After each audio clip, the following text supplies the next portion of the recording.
are you, Mr. Michael Carrick? Doing great, Dane. Excited to be here. How about you?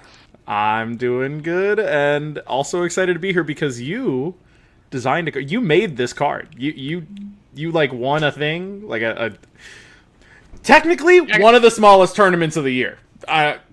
Technically speaking, one of the smallest of the year. But I suppose the 8 people that played in it were like national champions or whatever. Plus you who got second. Me. Yeah, that's me. Well, maybe if you had just simply listened to your teammate who told you to main deck Perfect Force Cell, you would have won both. I don't know. Yeah, possible. Maybe. Maybe if I just played a nicer SCR, I could have won both too. That's true. That's true. Yeah. Either way, we're here because you made this brand new card. Obviously, you're under some amount of NDA when it comes to what the process was like and everything like that. So I want you to, still be careful and be mindful.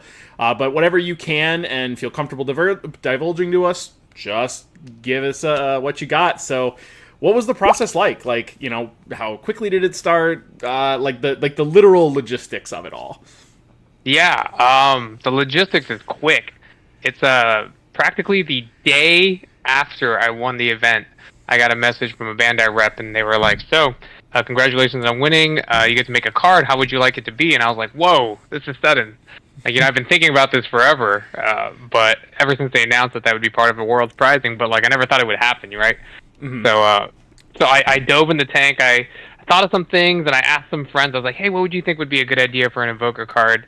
And some people got back to me with some really, really broken ideas, and I knew I didn't want to make something that would make the deck just over the top, but something that would make it more fun to play. So and then you go back and forth to Bandai a couple times. You're like, hey, this is my idea, and Bandai's like, oh, that's a little too much. Like, hey, maybe we do it like this instead. And they're like, oh, okay, yeah. I mean, that sounds good. How about we add this? And then they'll be like, okay. Then they give you like They give you kind of like a snapshot of what it's going to look like, and they're like, hey, is this okay with you? And you're like, yeah. And I was able to design the card from the top down. Energy cost, name, art, characters, scene, all of it actually top down. And then, of course, Bandai helped me balance it a little bit. Yeah. What were some... So I imagine your proposal was a little bit better. What was the big thing that you wanted it to do? The biggest thing I really wanted on the Unison was actually for it to be an extra card in the hand. And they didn't remove it because it would be unbalanced. They removed it because it would be a rule issue. Being both a Unison and an extra card in hand was challenging for that for the rulebook. Plus, it would make Invoker really weird to interact with that, because then you cast it for one as an invoked spell or an invoked extra card, but then it wouldn't be because it's an extra or a Unison as well. So that was a really big one. I knew I didn't want. Oh, and I also wanted the +1 to be an activate main, a hard draw one, but instead of the discard. But they actually improved that for me. With the cycle effect, I think the cycle effect is actually a lot better because then you get dead cards out of your hand. Mm-hmm. So that was really cool too. That's really neat. I honestly, all my testing with this, I definitely was acting as though it was an extra card in my hand. So thank you for clarifying that for me. Yeah, I definitely was like, oh, I'll just discard this Unison. Oh, it's not an extra card. Yeah.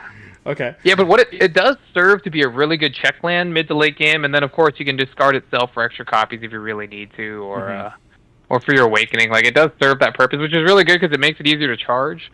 Right? Like some of the challenges. I mean, Stublet was playing like the Vegetas in the deck for the longest time, like extra copies of Vegeta just so you could charge without having to think. So the Unison's going to help with that too. Is that really? That's definitely a big pain point of the deck. Especially if the way we're looking at it is like maybe we're on just some on a draw super combos now, or if you're playing Beerus for a rival shenanigans, some people wanted to do that defensively, then it's like, well, if a card hits the energy, it's like stuck there, or even like having 2 Zeno means that it's in the energy and it's going to take a full turn cycle before you could grab it back. Right. So that's a really big deal. I really love the fact that this is the first red multicolor, or not just red, but just multicolor Unison in general. How did you swing that? It's funny. Duvall had joked with me the first, or when he had won Worlds, he was like, "Hey man, I'm gonna make a Invoker Unison," and then he came back to me like, "Oh, they wouldn't let me do that." So I thought they wouldn't let this fly when I went to go make it, but I guess the game has just developed enough that they were like, "Yeah, why not?" You know. 2 years of power creep. Like we have a pretty honestly a pretty well balanced game when it comes to power creep. I mean, you won Worlds in set 23 meta with a set 20 deck. So, Yeah.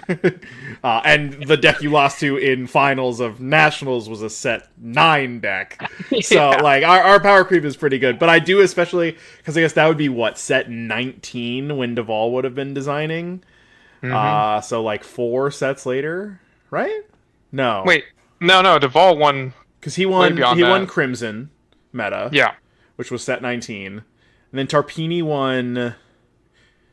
Wait, did he? Wait, no. No. No. Duvall won he won Icarus. Gohan that was- meta. Yeah, Icarus he won, meta, He yeah. won Icarus. That was a long time. It was like Yeah, that would have been in Unison Warrior block to get multiple. Yeah. And this, like, I think Yamcha was still at 4 at the time. Yeah, So, like, and that's... God Stealing. Oh, yeah, that's probably a big... Honestly, those 2 Yeah. cards are probably the big... Like, what do you mean I don't just get 3 God Sealing and 4 Yamcha in my deck? That's crazy. Yeah. Because honestly, you could just play this in anything, just as the fact that it's the Unison. Who needs to multicolor anything? Right. But yeah, I mean, this card is really cool that it is the first multicolor Unison. So, like, I mean, when you just think about it, it basically just means that, Invoker gets to run the one of Yamcha now, which can be really, really defensive at times. Because Invoker, for those that are unaware, has a way harder time with wide than tall. Way harder time. You get, like, Final Hope Slash if they ever put God Sealing to 1 to kind of match the other counterplays. That'd be something to think about. So I think it's super cool that you got to literally make, like, effectively a new card type, right? Like, it's almost like you designed, like, the first black multicolor card, almost. Like, it's so cool. And we're, like, well out of Unison blocks, so they're like, I don't think they're going to be focusing on, like, in-deck Unisons for a while again. So it's pretty cool to see one come out of nowhere again, It is really, really sick. But hey, it also is going to add big consistency to this deck. For those that don't know, that haven't been reading it, it's been up on screen the whole time. But, I mean, dude, look at that auto. When this card is played, activate Tournament of Power Arena. Yeah. Yeah, I mean, I wanted to make it so that it could, like I said earlier, it just makes the deck more fun to play. And when you try to play Invoker without Tournament of Power Arena, it's significantly less fun and so much more stressful, right? So I wanted to make sure the deck could at least play. I didn't want it to, like, win the game for you. Actually, the other effect I wanted on it, now that I think about it, was a minus effect where you could send it to the graveyard or drop and pick up a multicolor battle card from your drop. But it actually ended up being too much text. So I would have to give up one of my other effects to do that. But it's really cool, and I think consistency boosts are the best way to have legacy support in this game. I mean, we see it a lot of times with, like, leaders. It's just like, hey, flip your leader over sooner, or like the strength of the cards in the deck is not the problem. It's that it's not consistent enough, or like it costs a little too much. That definitely makes sense to me. Honestly, I really am glad. And this is a really cool card in, like, a lot of the non obvious ways. You've talked about it, like, in Facebook posts and stuff like that, but I just want you, like, for those that are unaware, walk us through the hidden meaning in this card from top to bottom. Okay, yeah. So we'll even start at just the energy cost, right? For years before I was, like, I don't know, even good at this game, I've always been complaining that, like, Invoker has, like, no turn 2. You just do nothing, right? Maybe nowadays you can play, like, a Z extra. So for years I've been saying, man, Invoker just needs a 2-drop Unison, something to sit in that 2-drop window. And every Invoker player, every time they ask me, hey, what would you do for the deck? I'd be like, it's this. So that I finally got. That's like a little personal Easter egg between the entire Invoker community. The name, I'm sure as people have seen, I definitely won't take full credit for this. I got inspired by Andrew doing it as well for his card, but definitely snuck my initials into the name of the card, Momentary Kinship, and then my gamer tag Legends in there. So that was really cool. And gosh, you would not believe how hard it is to find a verb and a noun that can precede a noun for a name. That doesn't sound like dreadful, like something killer or something. I didn't want something like that. Well, and then going into the art. The art was my favorite thing. I always knew I wanted it to be an Android 17 and golden preferably Golden Frieza, but just Frieza works too card. Because the scene in Dragon Ball that like shakes me the most is the scene where they're helping Goku beat Jiren in the end of the Tournament Power arc, right? Like Goku could not have done it without Frieza and Android 17. There's no way. And so, to me, that represents my friends and my teammates and everybody who helped me get there. So I couldn't have one in my way. In my way, it's saying I couldn't have one without the help of my friends either. I wanted that to be that.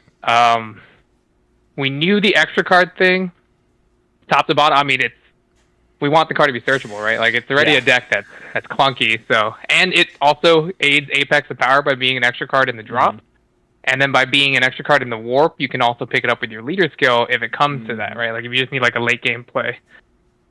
Moving down, it was I wanted to be a 16K, but we weren't at that point in the game yet. Initially, I did want it to be a 16K. That way, it would share a number with my birthday, and then that was it. That's the entire card top down, man. I mean, that's still a lot of beautiful stuff. The fact that you came up with Momentary Kinship Legends and it like makes sense. That's that's really, really tough. And the idea that you did it, with your friends, at the time I guess we were faux PPG, right? Technically. And now we're obviously Checkmate Fusion within basically the same group of guys. Is just really magical because we're still, to this day, playing, testing, talking. Every day reveals come up right now and firing on all cylinders of, what's this? What is the old tech card? So, I mean, and that stuff all adds up, and that's how we got you to where you are, right? I mean, that's what makes the game so fun, right? Is having these friends to play with and talk to, and, like, you look forward to seeing every time you go to one of these events. Like, like winning, playing cards, fun, but, like, nothing beats getting to hang out with your buddies and just shoot the win together for, a whole weekend, and sometimes make a little bit of money doing it, So like every once in a while. It's the best part. Yeah, it's the best part of the game. I mean, this is a perfect encapsulation of everything that you love about Dragon Ball, not only as a card game, but as a series and as a hobby. It's all there, top to bottom. So what are kind of your hopes then with Invoker? Like, do you plan to play it at any upcoming events? You've got, for those that are unaware, he has probably the single highest rarity deck in existence of Masters. Just go through some of the crazy cards that are in the deck. Oh man, I wish I had it nearby me. But yeah, I mean, I don't like to brag on this kind of stuff, but I do have the highest rarity possible of each card in the deck, except for the Apex of Power. So if somebody's out there trying to sell their Apex of Power to be a playable copy, like I'm not even gonna have it on the market as a collector. Let me know and link up. Yeah, but every other copy, like the Death Beams. God, I love those Death Beams. They're so cool. The leader is gorgeous. 6 of that Death Beam in the world, and you have 4 of them. And they're playable. So if you have the other 2, like you're golden, man. You're not golden because then you have 2 pretty cards and 3 ugly or 2 ugly cards. Also, you're golden if you're a collector and you're holding on to those last 2. The winter androids, I've seen more coming out of the woodworks. I'm not sure how that's happening, but of the publicly released ones, I had 4 of the 5. For the public events. So that's been pretty cool. And then, of course, I love pre-release cards, so if you are not a pre-release guy or an SPR guy, then you might not think my deck's highest rarity, but I'm a huge fan of SPR as my max rarity, followed by pre-release, followed by, like, Tournament Champs. So, of course, like, you got your Sensu Beans, so everything that makes the deck fun. Are you playing pre-release stamp top arena, or are you playing the gold event pack stamp one? Oh, the release. That art that's my favorite card in the game. That Tournament Power with the moon, like in the dark void of space and the top sitting there. That's the coolest art in my opinion. Yeah, it's good. I unfortunately got rid of all of my pre-releases. I used the gold. But dude, I mean, and you got like level 2 D magics in there, and like of course SPRs, like set 9 SPRs were a league of their own in terms of beauty. Absolutely gorgeous. Gorgeous, yeah. I guess, is the leader Judge 2? Or is it pre-release? No, the leader is the regional winner gold-plated leader. Yep, I forgot that is... Reminds me, that was the one that I was going to win when I got second at Gen Con. Yeah, Whoops. it's just so fun. I mean, it's a shame because you're only on the leader for like a few seconds if you're playing the deck right. Yeah. On the backside of the leader, but it's still cool just to have it there, and you flip to it for like your final moment where you win the game. Mm-hmm. Hopefully. Well, or really, really desperately trying not to die, right? Yeah. That's the other way. Okay. And now with like Z leaders, it definitely you are probably on it even less, to be honest. Yeah, and because you'll Z awaken on turn 7, because it's like, well, I already blew my 2 effects, I might as well draw extra. Because I don't think anything is required to be a red leader in the deck besides like sideboard cards, right? Yeah, nothing. Just explosive dance and stuff like that. So like you'd have to be. I mean, by the time you're at turn 7, you're probably done dancing. So yeah, and even if it's like even good at that point, like, is it even worth bothering to like using your Z extra like defensively is probably better than dancing.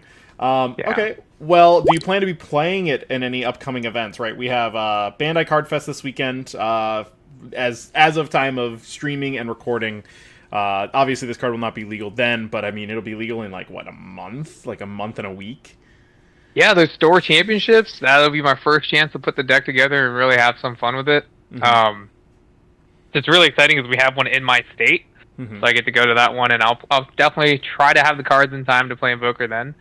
I'll be traveling with some different group of friends around the world to some of these nationals, just like it's a good vacation, hang out with these friends, and so it'll be fun to try to play it at some of those as well. And then we'll see if it's what I wind up playing for nationals. That would be really, really crazy if, like, just this one card and the incidental red and blue was enough to bring out Invoker, because we know that is a deck Bandai is scared of. They hate supporting it. Yeah. I get it, yeah. It has its moments of, like, oh, that's really unfun. But, like, guys, if you haven't played it yourself, which fair, because the deck costs $1 trillion... But, like, if you've never sat down to try to figure out the lines of look at top 3, but warp cards out of your drop at the right time, it's so satisfying. And then, of course, the defensive sequencing, right? Really, really rewards skillful play. Mm-hmm. Yeah, I've never felt more challenged by a deck before, and I love that rush. Like, that rush when you just crawl across the finish line, or if you created the perfect puzzle and your opponent couldn't figure it out in time. And so you get I love that about control play, and it truly feels like you only have control as an option in that kind of deck. It's always like one of the hardest decks to play, except for exactly one weekend in May of 2022. Yeah. Before they butchered it. Yeah. That was the first time you and I met.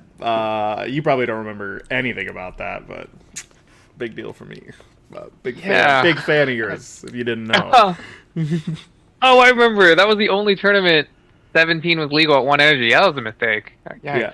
Well, okay, and the worst part is that 3 energy was way too much. Yeah. Like, 2 energy would have been totally fine. Like, having to use D-Magic before you start sleepy boying would be different. Yeah, it's definitely significantly worse at 3. But honestly, now it curves out, right? Like you said, you've designed this card to be your turn 2 play, and now it curves out to basically cost 2, right? You play this on 2, on turn 3, you warp out the 17, and then you go, all right, cool, now my leader has Invoker. You'll pass auto start of main for your opponent, you get an energy back, and now you can start the D-Magic Sleepy Boy loop. Because I imagine you probably did the same thing, but prior to this Unison, but post-17, I honestly only played 3 Sleepy Boys because the amount of times that you were going to be able to resolve it was maybe twice in a game. Maybe? Yep. And so you wanted the extra to be able to discard early or charge it at some point just to be able to resolve as much as possible. But dude, this is just the coolest thing in the entire world. Like, how does it feel to have, like, your name forever etched at the bottom of a card? It's cool. I mean, it's a cool way for me to show my friends like how to get in the game, you know, like, because I just carry I'm going to carry a copy of it in the back of my phone, and so it's cool to be like, hey, people are asked like, hey, what's that, and I'll be like, hey, you know, I'll give them the story behind it, then I'll be like, hey, you want to try this game out? Kind of like, I don't know, like you're peddling something, right? And I did the same thing with the Zamasu card. I did the exact same thing. Yeah. So it's definitely, it feels surreal. I'm not gonna lie. Like I said, I don't know, maybe it's just me, but I never thought I'd be good enough I still don't actually. I never think I'm good Crazy. enough to be like the world champion, right? So like, it still always feels surreal, especially when you meet these people and you play against people all the time who you in your mind are better than you, right? And you that to me are definitely better. Deval Rios. What? Yeah, I mean, because of Rios, like Lopez, like it's people all the time. Even most of the guys on my team, I'm always like, man, am I Shadow Cross? And I'm like, gosh, these guys like really glad I get to like. At worst case, I'm gonna learn something, you know, every time. And so it definitely feels surreal to be a part of this game's history, like permanently. Yeah, because I mean, realistically, you know, we've got probably like just like any other card game, we've got somewhere between 1 and like 5 years realistically left of the card game before like Bandai's licenses run out or whatever. And so, like, you're one of probably somewhere between like 3 and 8 people. And right, if we get any repeat winners, because Deval sure loves to show up at exactly Nationals time and just win the whole tournament after a week of prep. Like, it's so cool because like there are not a ton of card games that do this, right? Like, I think there's like an old Star Wars game that did it. Naruto CCG back in the day did it. I don't think Pokemon does anything like it. They've got like the world champion decks or whatever, but those are like not playable cards. I mean, this is it. So I imagine you're going to get it in Black Label and also a PSA 10 and also a CCG 10 just to make sure that you get the whole gamut. Because whichever one ages the best, you've got to be like, well, I've got the nicest copy. Yeah, it's just cool it's definitely cool. It's going to be like, this is to me cooler than the trophy. Yeah. You know? Like this is the true prize to me. I completely agree. I think that is the real prize of winning Worlds, is getting to design a card, picking your favorite characters or decks, and just having a good time. And I could only hope that should I ever have the opportunity and skill capacity to do something, that I could design a card half as inspired as yours. Oh, I'm sure. Once you're in that seat, it's gonna flow, man. It's just gonna flow. It's the passion. The passion is what gets you there, right? Yeah. So. All right. Well, I think that kind of concludes our like main section here. I want to thank you for your time. Thank you for the coolest card of the set. Like, I mean, we're seeing some pretty big bangers. There's a Mosley in this set, so you know this is high praise. Yeah, that's true. Thanks, man. I appreciate that. Everyone, thanks so much for tuning in. If you're watching this on YouTube, do make sure to subscribe and follow all socials for both Checkmate Fusion and myself, DaneReich. I'm sure all of the proper links will be in the description here. And then make sure to, if you ever see Legends at an event, get him to sign this card. What are you doing? Ask him. Because eventually, you won't be able to do that. He's going to break his hand playing too many card games. This is your chance. So, thanks so much for your time, man. See you soon. See ya.